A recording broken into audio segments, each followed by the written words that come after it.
Donc bonjour, c'est Caroline de la HEC Économiste. Je suis aujourd'hui en présence de Guillaume Petit-Pierre, qui est l'un des cofondateurs de Arteria, une société qui a été, une start-up qui a été fondée en 2019, si je ne me trompe pas. Est-ce que vous Oui, pouvez peut-être vous présenter brièvement? volontiers. Tout a été dit. Mon nom, c'est Guillaume Petit-Pierre. Je suis le cofondateur et le CEO d'Arteriam Medical. On a été fondé effectivement en 2019. On développe des technologies médicales pour utiliser les vaisseaux sanguins des patients pour soigner les AVC. Sur le plan personnel, j'ai 38 ans et puis je suis le fier papa de deux enfants. Ok. Alors ma première question, j'aimerais savoir comment vous êtes venu à vous aventurer sur ce terrain-là. Euh, Sur le terrain des startups, ouais, ouais, exactement, ouais. oui, et puis sur ce sujet-là en particulier. Hmm. Je dirais c'est par passion et puis par challenge. Euh, je suis passionné de technologie médicale et puis j'ai eu la chance au cours de ma formation de pouvoir travailler avec des médecins. C'est un petit peu comme ça qu'on a trouvé un besoin médical qu'on adresse aujourd'hui. Euh, Puis après, je dois dire aussi qu'à cette époque-là, je faisais ma thèse à l'EPFL et puis il y avait une effervescence autour des startups qui est toujours présente, mais j'ai eu la chance d'être dans un laboratoire où c'était particulièrement présent et puis le fait que ce soit présent, ça m'a rendu attentif au fait qu'on pouvait le faire et que c'était possible. Et du coup, un besoin médical identifié, euh, un environnement qui était stimulant, ça m'a permis de me lancer dans ce défi-là. Ouais. D'accord. Et le fait de justement pas avoir eu une formation euh, de médecine à proprement parler, ça a été un handicap pour vous ou pas du tout?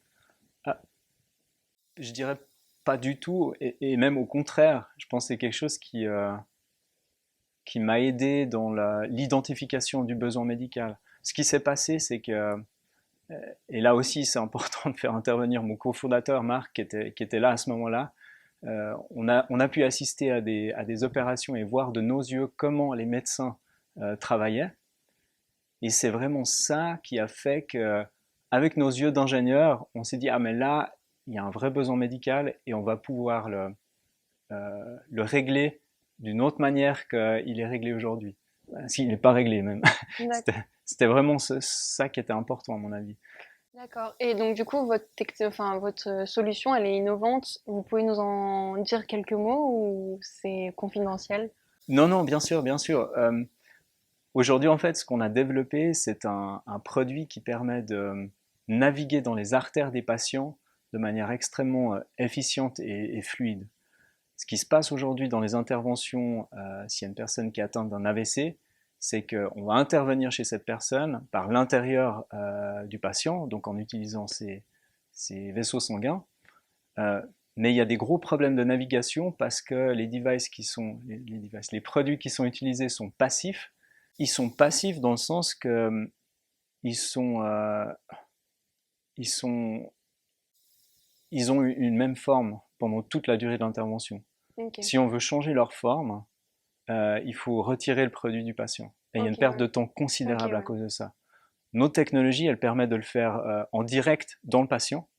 Et c'est là qu'on gagne énormément en fluidité, parce que aujourd'hui, ça arrive presque 5 fois par intervention que le chirurgien doit retirer son produit, changer sa forme, le remettre dans le patient. Ça introduit des nouveaux risques.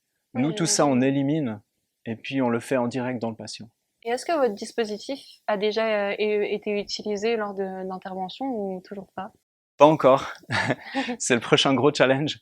On a passé beaucoup d'étapes, notamment en préclinique aussi avec ces technologies. Euh, on n'a pas encore eu la chance de l'utiliser dans un patient, mais c'est vraiment notre prochain gros défi. D'accord. Ouais. Et du reste, on a dit tout à l'heure que la startup avait été montée en 2019. Et la question qui me vient, c'est comment vous avez géré la naissance de la startup en plein milieu de la pandémie? Est-ce que ça a freiné quelque chose ou justement ça vous a aidé ou... Euh, c'est une bonne question. Pour nous, ça n'a pas été un énorme frein. Je dirais qu'en fait, concrètement, à un moment donné, on a dû quitter le laboratoire dans lequel on était hébergé parce que les PFL a fermé.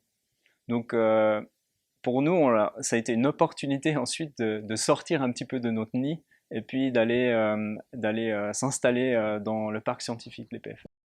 Donc en fait, en même temps que c'était difficile de devoir s'arrêter du jour au lendemain, ensuite ça nous a permis d'évoluer puis d'avancer. Après, c'est un environnement qui est très changeant, qui a été très changeant. On a vécu 2 ans difficiles. Mais bon, je crois que comme toutes les startups, on est agile et puis on a su Oui. naviguer et faire avec. Et si vous aviez des étapes clés à donner entre la naissance du projet et maintenant, vous diriez que ce serait lesquelles? Euh, donc clairement, l'identification du besoin médical. Je pense que ça c'était vraiment, c'est la naissance du projet qu'on a fait avec mon cofondateur À Marc. l'EPFL? On était à l'EPFL à Ok. l'époque, exactement. Ensuite, on a créé la société en 2019. Je pense que c'était une grosse étape aussi. Euh, et puis ensuite, les étapes majeures de ces dernières années, c'est la validation préclinique de nos technologies. Ça, c'est vraiment quelque chose de très important dans notre Il y a stratégie. un brevet qui a été posé justement pour ça? Oui, alors, pas pour la préclinique, qui est plus une étape où on teste notre produit, mais on a 3 brevets en place qui défendent nos technologies. Mais ça a été déjà fait au moment vraiment de l'innovation, donc à l'époque quand on était à l'EPFL. Ensuite, je voulais savoir si le fait d'être entrepreneur et d'avoir une startup, c'était un souhait ou c'est plutôt un concours de circonstances? C'est un peu un mélange des deux. Euh, mais je me rappelle à l'époque quand j'ai rencontré Marc, qui est mon cofondateur, on s'était dit, ça fait une dizaine d'années hein, déjà, on s'était dit qu'un jour on ferait une société ensemble. C'était un peu arrêté là. Ensuite, moi je suis retourné dans la recherche, j'ai fait un doctorat, on a identifié ce besoin médical, on l'a adressé, puis c'était vraiment le bon moment ensuite pour, euh, pour créer la société. Et puis, encore une fois, là je me répète un peu, mais le fait que l'environnement dans lequel on était très effervescent, ça nous a permis d'y croire et puis de dire, ben, allez, on se lance dans le Oui, d'avoir le challenge, courage. à nous encourager. Euh, donc c'est un peu un mélange de circonstances et puis aussi de forte volonté d'un jour pouvoir créer ce qu'on voulait nous-mêmes, quoi. Et je pense que ça peut intéresser les gens qui veulent aussi peut-être entreprendre, mais c'est quoi l'emploi du temps typique de quelqu'un qui est entrepreneur? Ça varie tout le temps ou il y a vraiment des choses qui se répètent toutes les semaines ou... Ouais, y a pas de semaine, il y a pas de semaine type. Euh, c'est beaucoup de travail. Euh, en quantité de travail, c'est beaucoup de temps. Euh, et puis beaucoup de voyages, je dirais. Euh, Vous êtes parti dans beaucoup de pays pour créer la chose ou pour la présenter à peut-être des euh, potentiels investisseurs ou autres? c'est un petit peu les deux.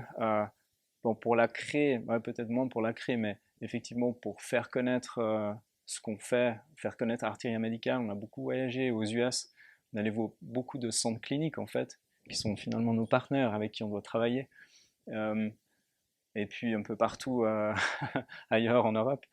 Euh, donc aussi dans le cadre de programmes pour start-up d'ailleurs. Ouais. On en a déjà parlé tout à l'heure, mais hormis la mise en place de votre dispositif dans des interventions, quelles sont les prochaines étapes clés pour Artiria et son équipe? Ah, il y a donc en effet cette grosse étape pour nous qui est la validation clinique de nos produits. Après ça, on va continuer en fait à construire d'autres études cliniques qui montreront le bénéfice de notre solution sur différents autres plans. Donc c'est ça un petit peu le futur d'Atiria et ce qu'on va faire. On développe aussi d'autres technologies en parallèle qui seront la suite de notre pipeline de produits. D'accord. Et du coup, là, c'est une question un peu plus ciblée sur le prix. Mhm. J'imagine que le, comment on dit, que l'aspect financier est important, mais quel est le bénéfice espéré à l'issue du prix Stratégis pour Artiria? Bon, bah, c'est clair que le prix stratégiste maintenant, c'est quand même un prix qui est bien connu, qui est réputé dans la région. Je pense au niveau suisse maintenant. Donc on espère profiter aussi de la présence d'Arteria dans les médias grâce à ça. Ça, c'est vrai que c'est toujours quelque chose de bien. Après, ça engage probablement Marc et moi sur le plan personnel. Euh, on espère avoir suscité des vocations d'entrepreneurs chez les étudiants à HEC. parce que bah, c'est vrai qu'on a eu des questions, des jolies questions, des questions qu'on nous avait jamais posées. Et puis, bah, nous, on a su bénéficier à un moment donné, quand on était étudiant aussi, de voir que c'était possible, d'assister à des conférences. On a même été des fois fouillé dans des startups, dans le cadre d'autres cours. On avait accès à des dossiers confidentiels, etc., notamment sur toute la propriété intellectuelle. Puis je me rappelle ça comme une expérience riche et j'espère vraiment que ça a pu aussi convaincre des étudiants de la HEC de se lancer dans une aventure de start-up. Et ensuite, je voulais savoir pourquoi le public voterait pour vous dans le cadre du prix du public La Mobilière. Hmm. Bon, je pense que j'ai tendance à pas trop me comparer aux autres, mais je crois que voilà, les valeurs qu'Artiria représente, c'est d'améliorer euh, les, la récupération des patients après des AVC, c'est aider à sauver plus de patients, c'est c'est faire une technologie, une innovation qui fait du sens du point de vue médical. Et puis je crois que s'il y a des personnes qui se reconnaissent dans les efforts que nous on fait pour aller dans cette direction, bah, il faut qu'ils votent pour nous. D'accord. Et je vais terminer avec des questions qui sont un peu plus personnelles, on va dire. Je voulais savoir si vous aviez enfin, si vous souhaiteriez partager avec nous un échec qui vous avez, dont vous avez tiré un enseignement et qui a été au final bénéfique pour vous ou pour votre société. Hum, on a déjà la première chose, je crois que les échecs ils font partie intégrante d'une startup. Euh, on a beaucoup d'échecs, beaucoup de succès aussi. On espère plus de succès que d'échecs. Euh, J'imagine. donc je crois que l'échec est quelque chose d'important dans le processus de progression. Euh, un échec qui nous est arrivé nous quand on était une toute jeune, on était une toute jeune startup, un projet à l'EPFL, c'est on a malheureusement raté un prix qui nous donnait accès à un financement qui était relativement solide. C'était quand même 100 000 francs à l'époque. C'est beaucoup. Et, et en fait, grâce à cet échec, en fait, on a compris on expliquait mal notre produit, on expliquait mal notre projet. On s'est amélioré et puis quelques mois après, en fait, on a eu la chance de repostuler pour le même prix et on l'a gagné.